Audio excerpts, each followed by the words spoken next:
내 이놈, 내가 너를 저승으로 데려가려 온 줄 아느냐? 아니다. 나는 너를 살리러 왔다. 당장 집으로 돌아가거라. 중기, 전라도 진안의 깊은 산자락. 대대로 높은 벼슬과 훌륭한 학자를 배출한 명문 양반가가 있었습니다. 마을 사람들은 그 집의 주인을 존경을 담아 학자 할아버지라 불렀습니다.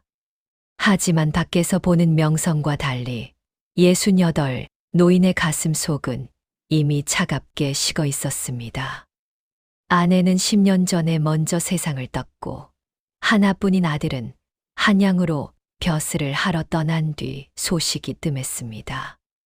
넓은 기와집에는 노인의 기침 소리와 밤새 우는 풀벌레 소리만이 맴돌았습니다. 노인이 가장 두려워한 것은 늙고 병든 육신이 아니었습니다. 밤마다 호롱불 아래서 두꺼운 족보를 펼쳐들 때마다 수백 년을 이어온 자랑스러운 선조들의 이름 끝에 아들의 이름만 덩그러니 남겨져 있었습니다. 그 다음은 그저 백지였습니다. 적적한 공백. 아, 여기서 끝이로구나. 내가 죽으면 내 제사상에 밥 한 술 떠올릴 핏줄 하나 없겠구나. 이 가문의 영광도 내 존재도 그저 바람 속의 먼지처럼 사라지겠구나. 지독한 외로움과 절망은 노인의 숨통을 서서히 조여왔습니다. 급기야 노인은 마을의 늙은 목수를 불렀습니다. 내 몸이 들어갈 관을 하나 짜주게. 넉넉하지도 모자라지도 않게 딱 내 한 몸 누일 크기로 말이네. 최고급 오동나무로 짠 관이 완성되던 날. 서재 한 구석에 놓인 그 관에서는 묘한 향기가 났습니다. 그것은 나무의 향기이자 곧 다가올 죽음의 냄새였습니다. 노인은 매일 밤 그 관을 쓰다듬으며 스스로를 죽음으로 몰아넣었습니다. 곡기를 끊고 사람을 멀리하며 마음의 문을 닫아버렸습니다. 그는 이미 살아있는 송장이었습니다. 하지만 노인이 미처 알지 못한, 아니 하늘만이 아는 충격적인 비밀이 한양 땅에서 벌어지고 있었습니다. 아들 내외에게 새 생명이 잉태되어 있었던 것입니다. 기쁜 소식임에도 불구하고 아들의 얼굴은 사색이 되어 있었습니다. 아내의 몸이 본래 종이장처럼 허약했는데 임신을 하자마자 원인 모를 하혈이 시작된 것입니다. 한양 바닥에서 내로라 하는 명의들이 줄줄이 아들의 집 문턱을 넘었지만 진맥을 본 의원들의 반응은 한결같았습니다.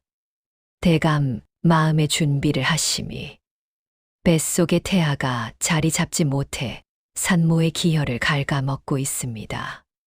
이대로 가다가는 어미와 아이 둘 다 목숨을 부지하기 어렵습니다. 이 절망적인 소식을 어떻게 고향의 늙은 아버지께 전할 수 있겠습니까? 손자 소식을 목이 빠지게 기다리시는 아버지에게 헛된 희망을 드렸다가 행여 잘못되기라도 한다면 그 충격으로 아버지가 돌아가실 것이 뻔했습니다. 아들은 피를 토하는 심정으로 이 사실을 철저히 숨겼습니다. 하지만 죽음의 그림자 앞에서도 며느리는 포기하지 않았습니다. 하혈로 얼굴이 백지장처럼 창백해진 며느리는 한겨울 삭풍이 몰아치는 밤마다 남편 몰래 뒤뜰로 나갔습니다. 꽁꽁 언 우물물을 깨고 차디찬 정화수를 떠올렸습니다. 손이 얼어 터지고 발의 감각이 사라져도 그녀는 칠성당과 조상님을 향해 피눈물을 흘리며 백일 기도를 올렸습니다. 천지신 명님, 그리고 시댁의 조상님들이시여, 제 한 목숨 거두어 가셔도 좋으니 제발 우리 아버님 대만은 있게 해주십시오. 불쌍한 우리 시아버님, 손자 한번 안아보시고 눈 감으실 수 있게 이 아이의 생명만은 살려주십시오. 얼어붙은 땅에 이마를 찌으며 올린 그 간절한 기도가 하늘에 닿았던 것일까요? 기적이 일어났습니다. 달이 지나며 하혈이 멈추고 며느리의 배가 불러오기 시작한 것입니다. 의원들조차 이것은 의술이 아니라 하늘의 뜻이라며 고개를 숙였습니다. 다시 전라도 진안. 운명의 밤이 찾아왔습니다. 한양에서 며느리의 격렬한 산통이 시작되던 바로 그 시각. 진안의 밤하늘은 별빛 하나 없는 칠흑 같은 금음이었습니다. 잠자리에 누워있던 노인은 온몸이 식은땀으로 흠뻑 젖은 채 눈을 떴습니다. 심장이 터질 듯 뛰고 숨이 턱 끝까지 차올랐습니다. 몸의 기력이 썰물처럼 빠져나가는 것이 느껴졌습니다. 아, 드디어 때가 왔구나. 이것이 죽음이로구나. 노인이 조용히 눈을 감고 마지막 숨을 내쉬려던 찰나였습니다. 방 안이 대낮처럼 환해졌습니다.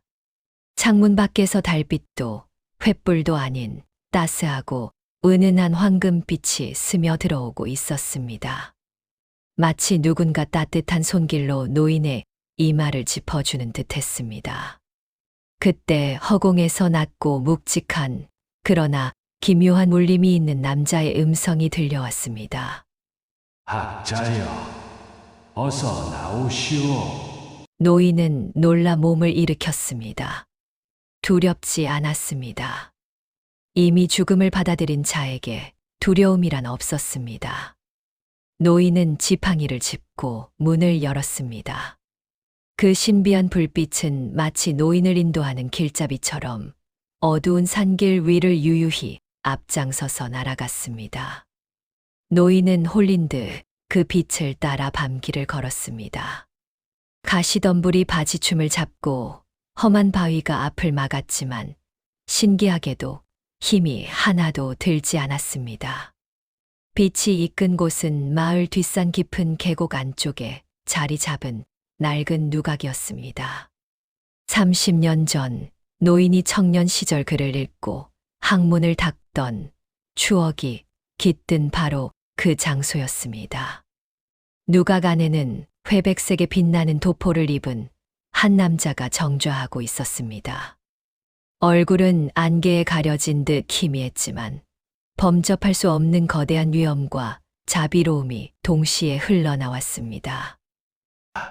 당신은 누구시기에 다 죽어가는 늙은이를 여기까지 불렀소? 저승사자요. 노인의 물음에 남자는 빙그레 웃으며 대답했습니다. 네 이놈, 내가 너를 저승으로 데려가려 온 줄 아느냐? 아니다. 나는 너를 살리러 온 너의 육대조 할아버지이니라. 노인은 그만 지팡이를 떨어뜨리고 그 자리에 털썩 주저앉았습니다. 육대조 할아버지라니. 가문의 영광을 처음으로 열었던 족보의 맨 앞장에 계신 전설적인 조상님이셨습니다. 할아버님, 못난 자손이 대를 끊어 죄스럽기 그지없습니다. 저를 꾸짖으러 오신 겝니까? 조상은 천천히 다가와 노인의 앙상한 어깨에 손을 올렸습니다. 죽은 자의 손이 아니었습니다. 너무나 따뜻한 온기가 온몸의 혈관을 타고 흐르는 듯 했습니다. 너는 죄인이 아니다. 오히려 너의 공덕이 가문을 살렸다. 내가 모르고 있는 사실이 있다. 지금 이 순간 한양에서 너의 며느리가 가문의 대를 이을 사내 아이를 낳고 있다. 네, 사내 아이를요. 하지만 어미가 그리 허약한데. 그렇다. 본래 너의 가문은 여기서 명운이 닿을 운명이었다. 허나 내가 평생을 베풀며 살아온 적선과 선행, 그리고 한겨울 얼음물 속에서도 시아버지를 위해 빌고 또 빈 며느리의 지극한 효심이 하늘을 감동시켰느니라. 조상의 목소리가 밤하늘에 메아리 쳤습니다. 이 아이는 보통 아이가 아니다. 하늘이 너희의 공덕에 감복하여 끊길 뻔한 천륜을 이어주기 위해 점지해 준 귀한 생명이다. 내 아들이 널 걱정하여 숨겼으나 이제 아이가 무사히 세상에 나왔으니 당장 돌아가라. 돌아가서 내 손자가 장성하는 것을 두 눈으로 똑똑히 보거라. 그것이 하늘이 내게 내린 새로운 소명이다. 할아버님, 할아버님. 노인이 눈을 번쩍 떴습니다. 새벽 달기 요란하게 울고 동창이 밝아오고 있었습니다. 꿈이었습니다. 하지만 방금까지 조상이 어루만져 준 어깨의 온기, 그 묵직한 기운만은 거짓말처럼 몸속에 고스란히 남아 있었습니다. 노인은 벌떡 일어났습니다. 언제 아팠냐는 듯 다리에 힘이 솟았습니다.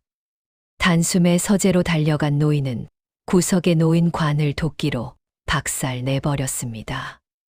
더 이상 죽음을 기다릴 이유가 없었습니다. 손을 바들바들 떨며 벼루에 먹을 갈고 붓을 들었습니다. 아들아, 나는 죽지 않는다. 내 손자가 세상에 무사히 나왔느냐? 어서 답을 다오. 파발을 띄운 지 닷새 뒤 한양에서 믿기지 않는 서신이 도착했습니다. 아버님, 기적이 일어났습니다. 정확히 닷새 전 새벽 건강하고 우렁찬 사내 아이가 태어났습니다. 며느리도 무사합니다. 노인은 서신을 부여잡고 대성통곡을 했습니다. 그날 밤 조상님이 말씀하신 그 시각에 손자가 태어난 것입니다. 이것은 단순한 꿈이 아니었습니다. 가문을 지키려는 조상들의 보이지 않는 손길이 죽어가는 노인을 깨운 것입니다. 그해 가을, 여든을 바라보는 노인은 말을 타고 한양으로 향했습니다. 며칠 전만 해도 관 속에 누워 있으려던 사람이 험한 산을 넘고 물을 건너 단숨에 아들의 집으로 달렸습니다. 한양 집에 도착해 포대기에 쌓인 갓난 아기를 품에 안는 순간 노인은 숨이 멎는 듯 했습니다. 아기의 이마와 눈매, 그 총명한 기운이 꿈속에서 보았던 육대조 할아버지의 기품을 그대로 닮아 있었기 때문입니다. 손자는 훗날 할아버지의 학문을 이어받아 당대를 호령하는 큰 학자로 성장했습니다. 그리고 죽을 날만 기다리던 노인은 어떻게 되었을까요? 손자의 재롱을 보고 손자가 과거에 급제하는 것까지 지켜보며 무려 95살까지 건강하게 천수를 누렸습니다. 여러분, 오늘의 야담이 우리에게 전하는 메시지는 무엇일까요? 우리는 살면서 때때로 지독한 외로움과 절망에 빠집니다. 사방이 벽으로 막힌 것 같고 내 편은 세상에 아무도 없는 것처럼 느껴질 때가 있습니다. 노인처럼 마음속으로 자신의 관을 짜고 스스로를 세상과 단절시키곤 합니다. 하지만 불교에서 말하는 인연법과 연기법은 분명히 말합니다.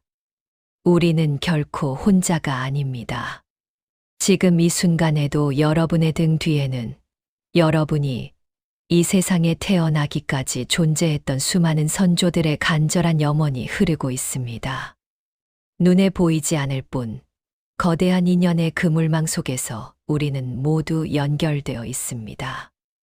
노인이 위기의 순간에 도움을 받을 수 있었던 것은 그가 평생 남에게 베풀었던 따뜻한 마음, 즉 선업 때문이었습니다.